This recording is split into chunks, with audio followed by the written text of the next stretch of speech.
Good evening, ladies and gentlemen. Please let us welcome Sebastian Schinzel. He's a postdoc at the University of Erlangen-Nuremberg and also working in the industry as a penetration tester. And here he will continue the talk from last year in Berlin, which is called? Time is on my side, was it called?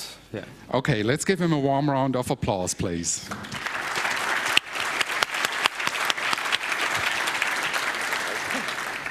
Okay, so thank you very much for attending.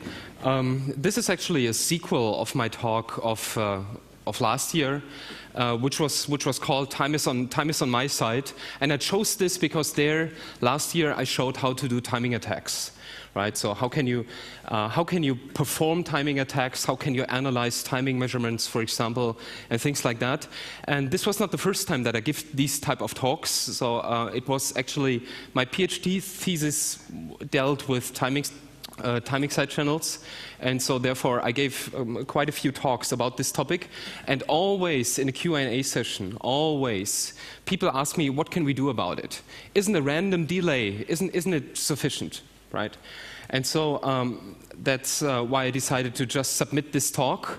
So it's called "Time is not on your side," right? So first of all, last year it was time is on my side because I wanted to attack you. Now it's more like time is not on your side, so I want to prevent myself so that you cannot attack me using timing attacks. It's named Mitigating Timing Side Channels on the web, but really bear with me, there will be attacks in there, right? Okay, just so that you don't leave the room because it's boring, because it's just mitigation, right? No, it's not the case. We do attacks.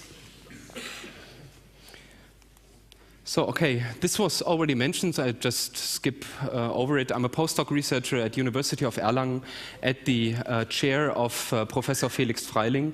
And there I deal with offensive software security. So I like to break things, first of all. And in my thesis, I dealt with side channel attacks. Yeah, like in industry, I'm a penetration tester, consultant, speaker, teacher. So I do, yeah, many things in the industry, but mostly focused on SAP security, and there especially focused on ABAP. ABAP is a programming language, a proprietary programming language used by SAP. Yeah, okay. So what's a timing attack? Let's just briefly introduce what is a timing attack.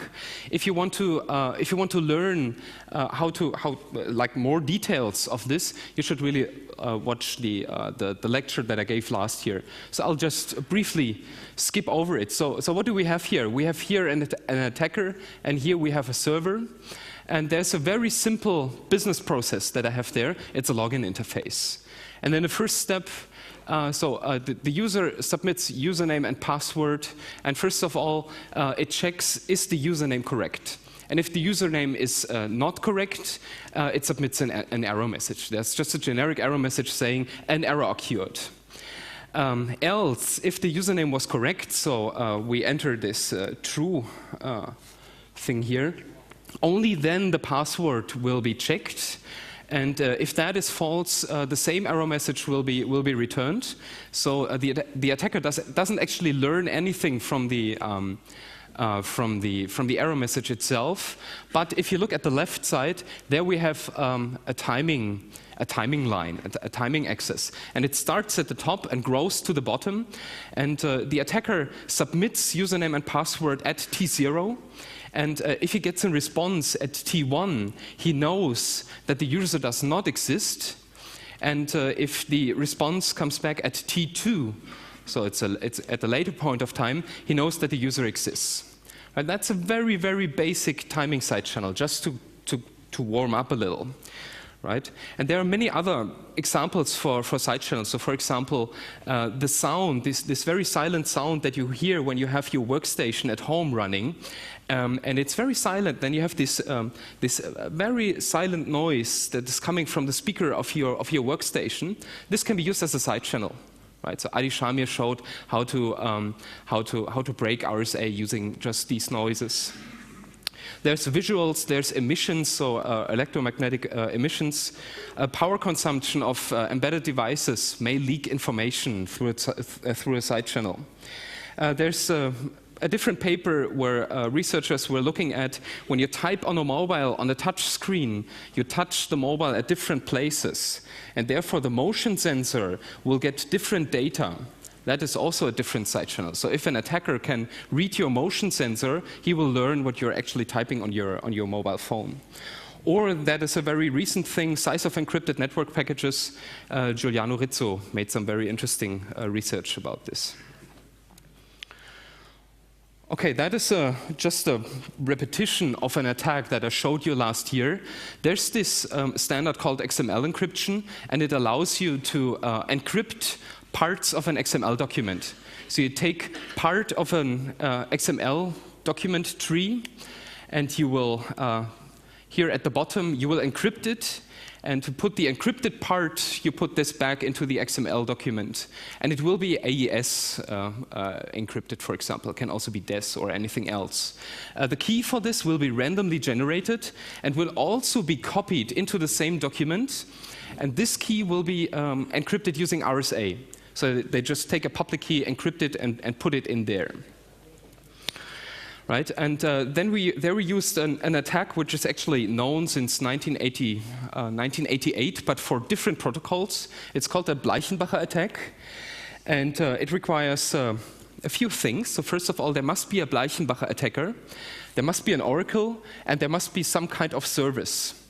So, and a Bleichenbacher attacker, he can decrypt this whole ciphertext here if he gets an oracle that tells for any given C key that he submits to the oracle, any changed C key that he submits to the oracle will send an XML request to the web service. The web service will send a response, and the response will be ignored. So the content is not relevant. Only the timing, so the time that it takes for the response to arrive back, that is just the important part. And from that, the oracle can tell whether the C key that was just submitted was valid or invalid. And if the Bleichenbacher attacker repeats this a few 100,000 times, he can actually decrypt the ciphertext. So that was very brief. The details are written in this paper. And I also talked a little bit more about this last year in my talk. So if you're interested in more details, just look at this talk. Here's just the timing measurements that we used in this particular paper. And there you basically see on the left side, that's a measurement that we did on the local host. And there we can clearly distinguish valid requests from invalid requests. And the right one, and on the right-hand side, we did measurements over the internet. And there we see we have more noise in there, but it's still distinguishable. And so we actually managed to decrypt such a ciphertext, to break such a ciphertext within just approximately 400,000 server requests. So that's weird, isn't it? So just by measuring timing, I can decrypt, I can break crypto, state-of-the-art crypto, because we're talking AES and RSA here, right, with a reasonable large key size. So actually, timing attacks are quite powerful, right? That's what people usually don't understand. But let's look what's actually the problem. This here is a very this is a side channel that is as basic as it can be. It's a very simple if-else condition. So and what happens here? So here we have a secret that's supposed to be an integer, for example, any number. And we make a modular operation with 2, and if that equals 0, then we get true. So that's actually an even-odd distinction. So if the secret is an odd number, he will go into the else branch, and if it's an even, he will do this if branch. And it does two things. There's do thing 1, and there's do thing 2. And what I'm assuming here is do thing 1 has a particular time that it takes to finish this certain thing that it's doing. And then there's a second time, and I'm assuming that both timings are similar in a certain sense. Then an attacker who can monitor the runtime, so who can do timing measurements, he can read that there's actually the timing that just happened was T1 or D2, and just from knowing the timing, he can infer what was actually the value used in the if condition. right? So if he measures T1, he knows that it was an even number. Secret is an even number. And if he measures T2, he knows that it was an odd number. Okay, so timing attacks are quite different from the usual buffer overflow exploits that we usually see, because a buffer overflow exploit, he works, so it works or it doesn't. So either the shellcode is executed, then you know that it works, and if the shellcode was not executed, you know that it didn't work, and then you have to try many more times. And with statistical methods, and that's what we're dealing with here, it's a bit different. Right? So because when I apply a statistical method, a hypothesis test, for example, on a certain data set, I get some number back. Always. I always get some number back. Could be 23, for example. But what means 23? What is that, right? And was that a coincidence that we just got this number 23, or was it statistically significant? That's a very special word in academia or for a statistician. Significantly different means that it didn't happen coincidentally. So there's a reason for this, that this happened. Right? And if we just have a look, if I just ping my localhost, right? This is just a ping on my local machine, so it never really runs into any network adapter. But if we look at the numbers, there's a huge jitter in there, right? So it started with 62 microseconds, goes up to 187 microseconds, and so on and so on. So we have noise here. And that's why we need statistics. So basically, you can think of this like, let's say you are in a very crowded room and you want to have the voice of just a single person. Humans are quite good at this, so focusing on a single voice. But for machines, this is quite difficult. And here we have a very similar problem, right? Okay, the attacker has only very limited control over the noise. So it's obviously, it may not be the best idea to do a timing attack on the Wi-Fi over here when everyone is leeching or so. This doesn't make any sense because the network is very busy. But you can choose to go during the night at a university network, for example, which is very idle. And there you can do quite good measurements. And Crosby, he published this paper where he said he could successfully measure 200 nanosecond differences over a local area network with just 1,000 measurements. And he was also able, he did the measurements on Planet Lab, which is also quite noisy. And he successfully managed to measure 30 microseconds processing time difference over the internet with just 1,000 measurements. So that's a lot, actually. And what Crosby also found is that the measurement hardware also matters. So depending on your CPU that your measurement laptop is running, or depending on the networking card, for example, will get different quality of results. Okay, so I tried really hard to make measurements over the internet, and here I asked the internet to just stop using it, right? Just stop using it. Is this too much, right? So I was very polite and asked the people, could you please stop using the internet just for a few hours, right? And no. The grumpy internet said no, they didn't do it. Okay, so we have to think about something else, right? So we have to deal with the jitter. We have to live with it, right? So how do we live with it? There comes statistics.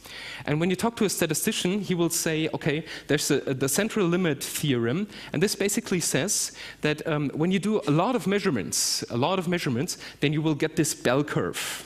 If you look at the data, you will always get this. And this is correct for sociology, for example, but Crosby also showed that it's not true for timing measurements on the internet. And that's a huge problem because a lot of the well-established statistics assumes that the data is normally distributed, so that you have a bell curve. But we don't have a bell curve, so standard hypothesis tests don't work very well, and that's why Crosby proposed a box test. It's also written in the paper. You don't have to understand exactly what it does. It's actually quite easy. So it just cuts out starting from a certain percentile of a data set, it just cuts out a small box. And it does the same for the other data set where you want to do the comparison. If the boxes don't overlap, as we have over here, you have found a statistically significant difference. And if you have two boxes which overlap, you have found nothing, right? So that's no significant difference that you found. So there's a lot of, right? That's a very easy hypothesis test, and Crosby found that it works quite well. So I implemented it and found that it's not that easy to implement because you see that the boxes are different sizes. So where do I know from what the sizes of the box is supposed to be? Where do I know this from? So therefore, we wrote this tool. It's you can download it over here. We published it last year, so it's ready to use. And there we just try all the possible boxes. We just make a brute force search, right? And determine the best box. So that's the math that I used in this talk. So what about the accuracy of a timing attack? So when I talked about the username thing, right, where I just want to learn whether a certain username is registered or not, then I would just throw a few thousand, maybe a million usernames at this particular site, and it will return maybe 1,000 usernames where it says these are correct, and if only 50% of these are correct, then I still have half of these usernames where I know they are valid. So that's good. Where we get into problems is when we do a so-called adapted timing attack, an adaptive side channel attack, and that was the one which I showed you in the XML encryption, because there we have the case when I do the second query. Right? So I did the second query to the Oracle, then what I'm submitting in the second query depends on the result of the first query. That's a problem, right? Because there, if I have 50% accuracy or so, I get nothing. Because I have like a stack of a few 100,000 queries, which I have to send, and if any error occurs, the error will propagate. So all my measurement will be rubbish. I will waste days or even weeks, depending on how long the measurement takes. So for the username thing, it might be okay to have an accuracy of 50%, but for example, for the XML encryption attack, an error rate of 1 promille would already be too much, because it would screw up my measurements. So that is not what we want, right?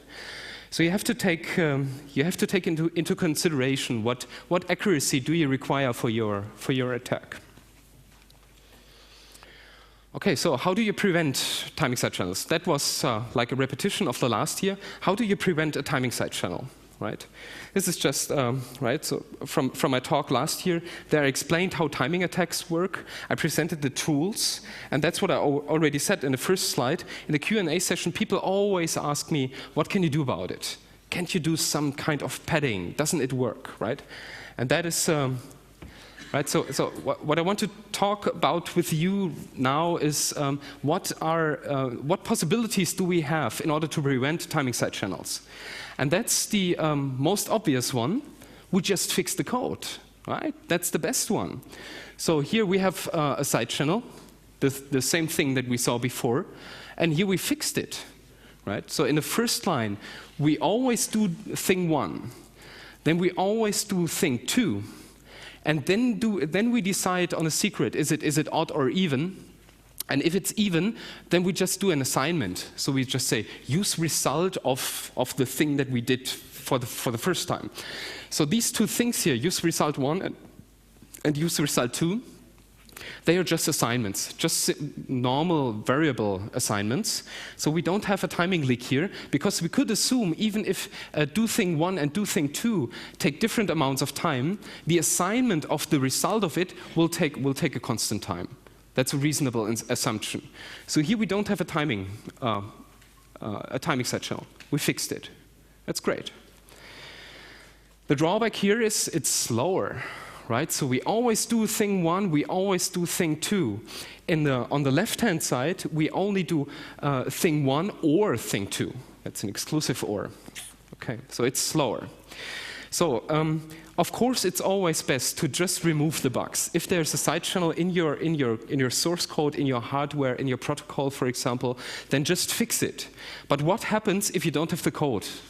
Closed source software, for example, right? Okay, but it might be the case, right? So you don't have the code, or you don't have the know-how for fixing it. And I can tell you, it's not easy. It's really not easy, like showing whether or not there is a timing side channel or not, because it doesn't only rely on the source code, but also on the compiler optimizations, for example. What bytecode does the compiler actually generate? You may not even see it just from looking at the source code. Or, and that's more like the proactive thing, you don't know that there's a vulnerability in the first place. So why don't we just take OpenSSL and add a random value always to it? Just to be sure, right? Just to be sure. We could do it, right? Let's look at it. Okay. So there's another way to fix it for sure, and that is, I call this a path to fixed delay. So basically, the graph is showing, that's a histogram, right? So here we have a density, the amount of measurements found at this particular time, and the x-axis is the time.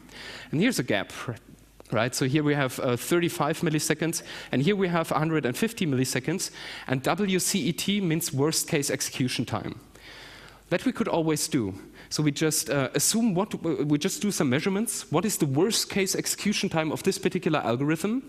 And then we pad all the timings to this particular worst case execution time. So we have like a timer. There's a request coming in, then we set the timer, and we just return the result of the computation after the timer showed 150 or whatever, the worst case execution time. That is perfectly secure because there are no timing differences anymore. So we fixed it, but also it's terribly slow. Terribly slow. Okay. So not a very good idea. Let's talk about random delay padding. And this is, as I said, this is like what everyone comes up with. Doesn't this work when we just get a random value and we just make a sleep with this random value, right? Because there's more noise in it, right? So it actually should make sense. So that's how the code would look like. Here we have our vulnerable code, right? That's the side channel. And here we have these two additional lines. So we get a random value, take some modular operation because we want to have only Tmax, so we only want to wait for a certain amount of time, and then we sleep this amount of nanoseconds. So quite easy to implement actually. But when you look closely, that's again the same histogram. When you add a random delay to it, the histogram looks pretty much the same, it's just skewed to the right. Right? So actually, when you look closely, you will see that these differences here, they are smaller, actually. They are a tiny bit smaller, but they are still there. You may just need to apply more statistics in order to filter this out. And this is the main topic of this talk, I guess. Right? Dan Kaminsky, this year at Black Hat, he had this idea of just adding a random delay on the network level. So TC is a Linux command. And what you can do there is, so the whole command, if you just type this into your Linux box, it will take all the packets that go out of ETH0, so of your networking device, and will add a random delay to it, and the random delay will be between 3 milliseconds and 1 millisecond. So the minimum delay will be 1 millisecond, and the maximum delay will be 3 milliseconds. Right? And I talked about this with him, and he told me, right, couldn't you just look at it and tell me whether it works or not? And I did, and that's why I'm here, right? So, but what I first did is I just implemented this. So I just set up an HTTPS server, put up a few files. Here are the files with different sizes. So I started with 1 byte, and I ended up with 10 megabytes. And with no delay, I got like a response time of 4 milliseconds or so. But with the added delay, all of a sudden it gets like over like 7 times with a factor of 7. And why is that? Shouldn't it be something like 3 to 1 millisecond? Well, the problem is that every packet will get this delay. So the TCP handshake, for example, the SSL handshake, for example. So all these round trips. So it adds up many times. So that's why we got like a performance reduction by the factor of 7. Which might be okay if you have just your root server with a few dozen of users, but if your name is Google, for example, or Amazon or so, this might not be acceptable.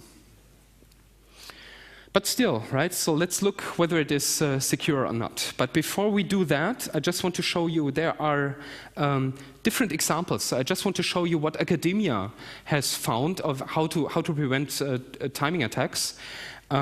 This is a paper by Boris Köpf and Markus Dürmuth, both are Germans. And what they said is we don't pad to the worst case execution time, but we make like, how do you say? Yeah, you have like fixed delays, right? So if you have a measurement over here, you will pad it to the next to the next bar. Right? So you don't pad it to the worst case execution time, but to the next bar that is in your region. Right? That's what they did. There's a different paper by Koron and Kisvatov. It's a paper of chess, and they used random distributions, so random sleep, but they didn't use a uniform distribution, but they used these strange distributions. Right? So it's not like an evenly distributed random number, but it has some skew in some sense, and they found that it makes sense. So right, so we will see today that random delays are quite bad actually, but if you use their stuff, it might actually work. But I didn't have the time to implement these. Then there's the last one. Askarov, Zhang, and Myers did these. So, and what they basically do, so here on the left side you see a source, and if you look closely, the bars, they are not evenly distributed. So there are ones where these inter-packet timings are shorter, and there are others that are a little longer. And what they do is they just look at the events and make sure that events come with constant timings. So, right, they transform this to this, right? And all of these researchers, they have their formal model where they describe how well their mitigation works. And I'm sorry to say that I can't tell you which one is the good one and which one is the bad one, because it highly depends on the environment where you use this, right? So you have to look it up yourself if you want to use this. Okay, that was a very nice sentence that Matthew Green tweeted recently. And I said, you should always try to fix the code. If there's a side channel in there, just fix the code, right? Because otherwise, that's what he said, right? So you could tell just from looking how many gases come out of a car, whether it's a Toyota Prius or not. And if you want to prevent that someone is that someone learns that you're driving a Prius, you set him on fire that it pollutes a lot. Right, so actually what we're doing doesn't make much sense, but right, so right, this is reality, right? It's not academia. So if possible, go fix your protocol, go fix your code, and you see like hardware is a tinier font. You can fix the hardware. If you have a side channel in your hardware, you're pretty much screwed, right? So, but well. So what's my research question for this talk? Basically, I want to focus on random delay padding, and is it effectively preventing timing side channels? And what's the size of a random delay padding? So how large should I use it? And what can an attacker still do? That's what we're going to look at. And this was quite difficult. Coming from academia and doing something like a real-world talk was quite difficult for me, because on the academia they write in the paper, right? They have provably secure countermeasures, and what guarantees do they get from a timing countermeasures? But here we are just right. This is a hacker conference, so and people want more like tools and practical measurements, and therefore I went for the practical measurements, right? That's a German sentence, Butter bei die Fische. That means get to the point already, right? Okay, let's get to the point. Okay, just one more paper before I start. Bear with me. Because that's actually a very cool paper. What Riestenpart and his colleagues did, they did measurements in the Amazon cloud, and they tried to understand how the internal network looks like. And what they actually wanted to do, they wanted to be a local attacker. So let's assume you have a cloud instance running at Amazon. What are my odds of getting my virtual machine co-located on the same hardware? Because then I'm a local attacker. I'm a very powerful attacker. And that's what I'm assuming here in the rest of my talk. I'm assuming a very strong attacker, and a very strong attacker is always is also a realistic attacker. That's why I showed this paper. So I do all the measurements that I show you in the next few slides on a local host on a very idle machine. Because we need a very powerful attacker. Because otherwise. The reason is we want to show whether mitigations work or not. And if we have a weak attacker and the mitigations worked against the weak attacker, then there might come a strong attacker and might break the mitigations. So it doesn't make any sense. So we need to assume a very strong attacker. So I developed a very simple UDP ping-pong protocol to do the timing measurements. There's a client and there's a server.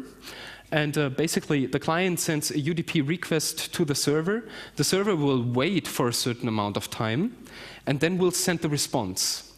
And we do the timing measurements on the client side. So then we have T0 and T1, and there we get the timing difference between those two.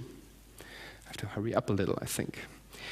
Okay, I did this with different timing differences. So I created 20 timing data sets. I started with 10 nanoseconds here at the very top, and then I always doubled it. I always doubled the delay until I reached 5 milliseconds. Right.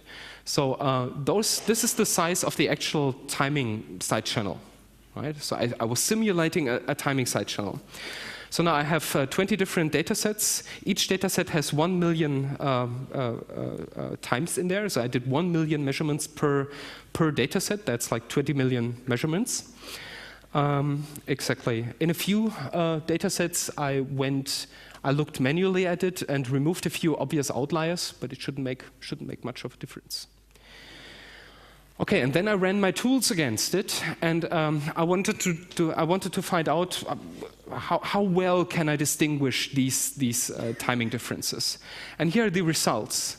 So for the 10 nanoseconds, I didn't get any results, right? So I couldn't distinguish 10 nanoseconds. For 20, 40, and 80 nanoseconds, I got some results, but here you see the p-value. That's actually where the tool tells us how sure it is that this is a correct measurement. And when you look down, p0 means that he's quite sure. That means there's a 0%, or there were 0% false negatives and 0% false positives found. And up here, we didn't have a reasonable p number, so they are probably rubbish, these numbers. This here is also not very good. So 14 is like, it's 86% sure that those are the right measurements. But starting at 160 nanoseconds, we got very good results with just 16 measurements. So just 16 measurements were enough to distinguish 160 nanoseconds. That's quite good. So that means we have a powerful attacker, because we actually got better results than Crosby did over his network. And that's what I assumed, because we're measuring on the local host. So okay, let's talk about random delay padding. What I didn't repeat all the measurements with a random delay padding. I just took the measurements, the measurement data sets, and I wrote a script which will add a random delay to each and every value.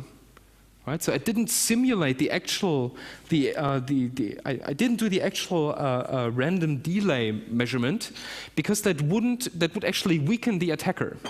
Because you can assume if you have a timing difference, let's say, of one microsecond, and you do the same measurement twice, you will get slightly different data sets. Right, so that would weaken the attacker, and therefore I just use always the same 20 data sets, and then I did the random delays. I added the random delays, and I started with 1 microsecond and ended with 100 milliseconds. So actually 6 different delays that make like 120 different data sets, like 5 gigabyte of ASCII or so. So really a lot. And then I ran the tool again, right? Now we have a third column here. Here's again the delay. Here's again the amount of measurements that were required without any delay. And here are the results that we get back when we add a random delay with 1 microsecond. And there we see the axis mean we didn't find anything. We couldn't distinguish it anymore. And we start with 1 microsecond of timing delay. And with about 30,000 measurements, we got quite good results. And already 2 microseconds, we could distinguish them with a very high probability. So that's actually quite good.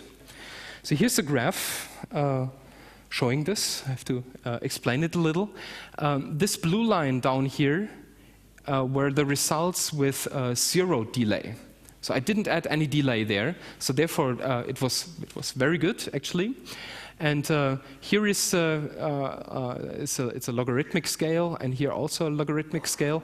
And here you see actually how many measurements were required to still distinguish this amount of timing. Right? Let's just compare it with, here we do a jump. So here's the random delay with just 1 millisecond. And there you see we have a lot more access, right? So before that, we could distinguish 1 microsecond very well. And here we can only distinguish 5 microseconds with approximately 4,000 measurements, right? And you see there's it's getting more noisy. So we don't have, I would have expected that the number decreases from here, but it doesn't anymore. It may also be because the data set gets so noisy when you add 1 millisecond of random delay that you see these effects. And that's actually Dan's mitigation, right? So Dan was saying we should add a random delay between 3 milliseconds and 1 millisecond, right? Here we just use 1 millisecond, and we also see that it's still realistic. We can still distinguish 5 microseconds, which is rather short, right? Which is a good thing, which is a very realistic timing side channel with only 4,000 measurements. Okay, so yeah, Dan's mitigation is probably not the best idea, not in the long run. That's what I want to say. Okay, here the graph looks a little different, and you see it gets really noisy, right? So I would expect it to go the graph like this, but it doesn't, and it tells me that anything above 1,000 really depends on the data set. It gets very noisy then, but there are 2 important parts here, and the important part is where does the graph start, because that's the point where we get the first good result, the very first, and where does it get this steep slope, where we get this like the trivial range, where decoding the timing side channel will be trivial because we just need a couple of measurements, just 60 measurements, it's not much. Okay, I went further. I want to show you also the 10 millisecond random delay padding. And there it gets even more noisy, right? So here we have, I think that's an outlier. So we can distinguish 5 microseconds with 15,000 measurements. I wouldn't count on it. So if we repeat the measurements, we may not see the same pattern. But still, I think this is more realistic. So starting with 81 microseconds, we should be able, with approximately 1,000 measurements, we should be able to decode it. Right, and that's the same. The same graph again. So basically what it is saying is when you have a timing delay of 5 microseconds, you will be able to distinguish it with just 15,000 measurements. And starting with 2 milliseconds, it will be distinguishable with just 16 measurements. So that's really few measurements. And that is also, I mean, 10 milliseconds random padding is a lot, right? And it still works. So when you apply a statistical filter, it still works. That looks a bit chaotic, right? Because those are all the graphs in a single graph. But I think, right, so the most important part is that I think that everything above 1,000 is just a bit random, right? So if you repeat the measurements, you will still be above 1,000, but you don't know how much. So it could be 1,000 measurements that you need to do. It could be 10,000, right? So there's a lot of noise in there. But what is important, and that is what we see here, here's the 1 microsecond delay, and that is also to the very left. And then it increases. Here's the violet, that's 10 microseconds. It's over here, right? Then we have 100 microseconds, and 1 millisecond is here, and so on, right? So you see where the random padding propagates. And only starting with 100 milliseconds, I didn't get any trivial results anymore. So that means you would probably need more than 1 million measurements in order to get something reasonable out of this. Okay, so just to sum things up in a little table, when you don't have any delay, right, then the impact on performance is best because you don't change the performance. There's no delay, so therefore you don't have any performance impact. The impact on security is worst because the timing side channel is there. You can decode it. There's nothing preventing you, just the jitter that you have on the network. Then we had this delay to the worst case execution time, and there the impact on performance is worst. It doesn't get any worse because if you make a delay that is even longer, it doesn't increase the security anymore. So there's this, right? So the impact on performance is worst, but the impact on security is best because it will provably prevent timing side channels because there's no timing difference anymore. And with a random delay, the impact on performance depends really on the maximum amount that you're willing to wait. But the impact on security is really, it requires more probes. So the attacker needs to measure more, and he will be able to factor it out. This is not what we want, right? So and this is just quickly one additional way to prevent timing side channels. That's part of my PhD thesis. Okay, let's assume this is like the x-axis here is like a time axis, and there you have a measurement T1 and a measurement T2, right? And what I'm proposing here is to make not a random delay, but a deterministic delay. And there's a pseudo implementation. So how does it work actually? So you have a key, and the key is static, but it must not be known to the attacker. You just configure it when you install it only once, right? But not anymore. Then you do a keyed hash of whatever the attacker just sent you. It can be a key for XML encryption, or it can be a username for the scenario where the username is leaking, the existence of the username is leaking. And there we do a keyed hash and put this modulo Tmax. Tmax is the maximum amount of time that we want to wait. Then we get a random looking value Then we get a random looking value out of it. But it will be deterministic for any input that is coming in. That means the same username is always getting the same delay. So therefore, measuring many more times doesn't help the attacker. How does it look like when you do this graphically? So T1, let's assume T1 is a username that is existing. And with the padding that I'm proposing, we get a measurement range of this here, the black one. The same is valid for a username that does not exist, right? It also gets the same. It also gets the same padding, and there we have this measurement range, and we have 3 areas. And if we look closely, we see that in the left area, anything that we measure in the left area, we know that it's from T1, because padding always goes to the right. You can only add a delay, but you cannot subtract a delay. That's not possible, right? So you always know that left area is T1. With T2, you know that's in the right area. Anything that you measure in the right area will always be T2, right? And anything that you measure in the middle area, you don't know. They're indistinguishable. That's a very good thing, and it probably is more. This makes it more clear what I'm talking about here. So here are twice the same graph. This is the timing for a invalid username, and this is the timing for a valid username.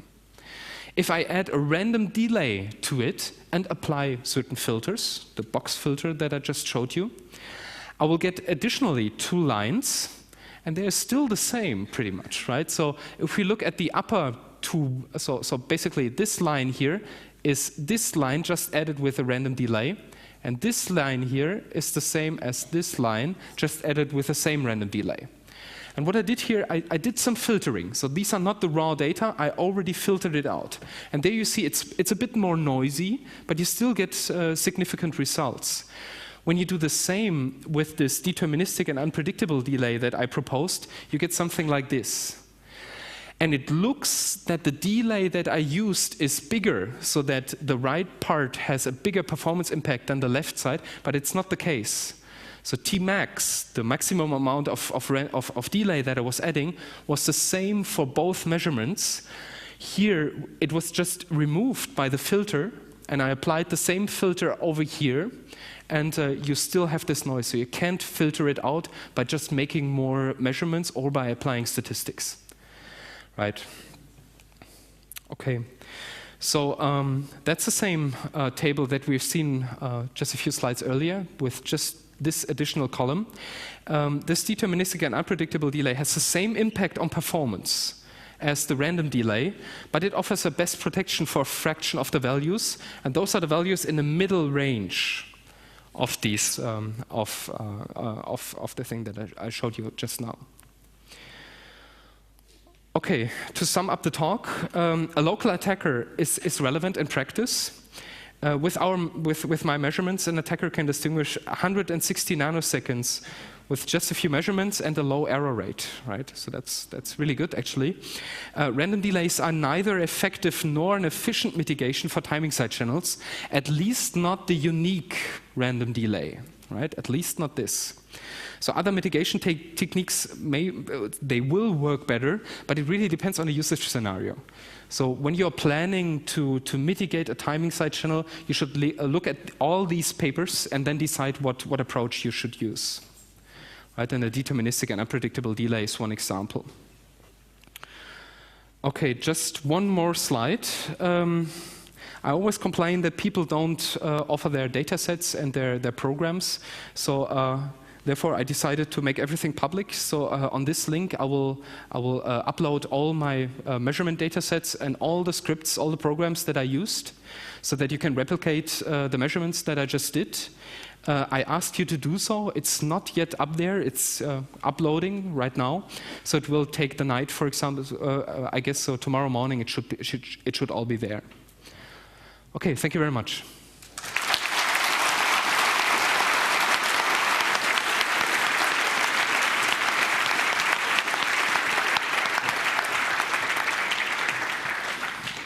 Thank you very much, Sebastian. If you have any questions, could I ask you now to line up at the center microphone or at the microphone over here, because all the questions have to go through the microphone in order to be recorded. There we go. Okay, it's more a remark than a question. When you add a delay, of course, the resolution of your timer needs to be fine enough.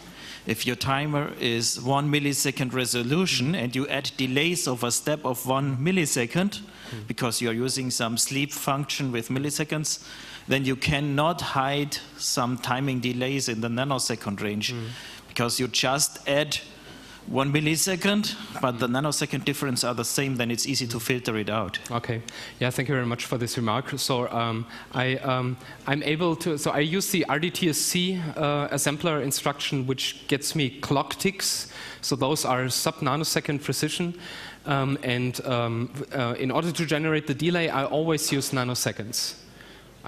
So when I say I use a random delay of maximum 1 millisecond, it means that I'm using starting from 1 nanosecond to 1 million. Okay, thank you.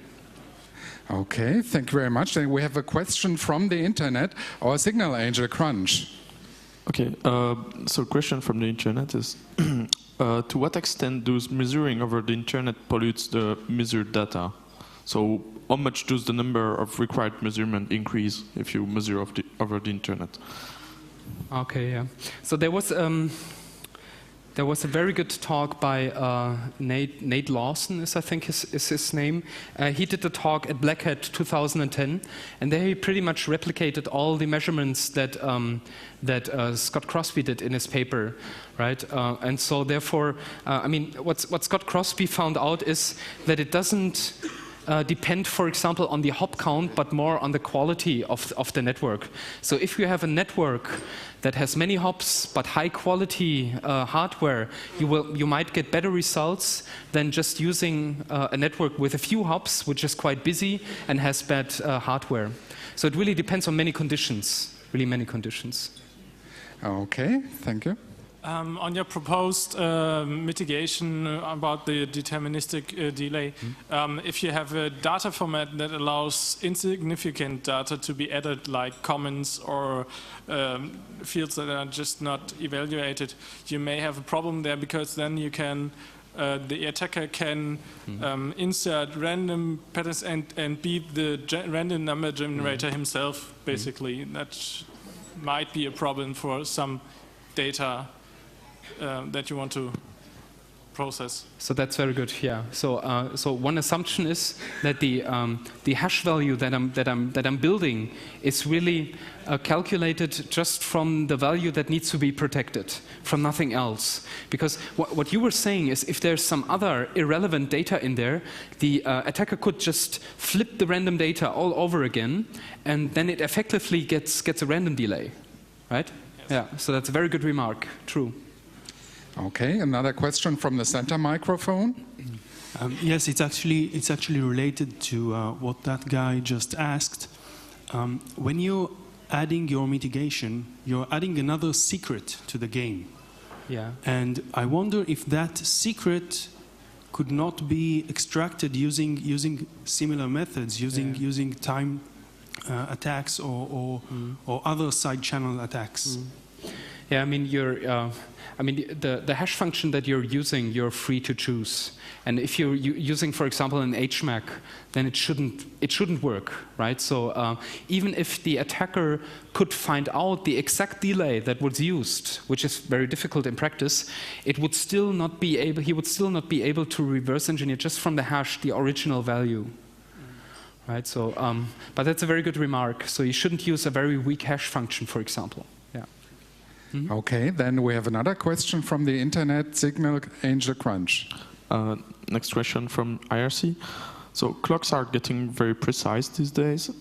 Will attackers be able to use this fact to get accurate one-way delays, for example, when sharing hardware with the system under attack? Absolutely, absolutely. So I think so timing attacks will get more relevant in the future, and this has several reasons. So, for example, when the clock frequency goes up, we have more accurate numbers. That's the first thing. Then we're starting to see 10 gigabit Ethernet, for example. There we also can measure more exact timings. Especially in the cloud, as I was saying with the recent part paper, it's really being a local attacker is really practical. It became practical through the cloud. So 10 years ago, when people showed that there's a timing leak or so, and it was just a local attack, people were like waving it off. It's just a local attack, not a network attack. But local attacks are becoming more and more relevant. Okay, no questions from the room anymore. How about the internet? No questions from the internet. So then the last question from me, will there be a third talk next year? I don't know. Okay, well, thank you very much for being here. Thank you. Thank you.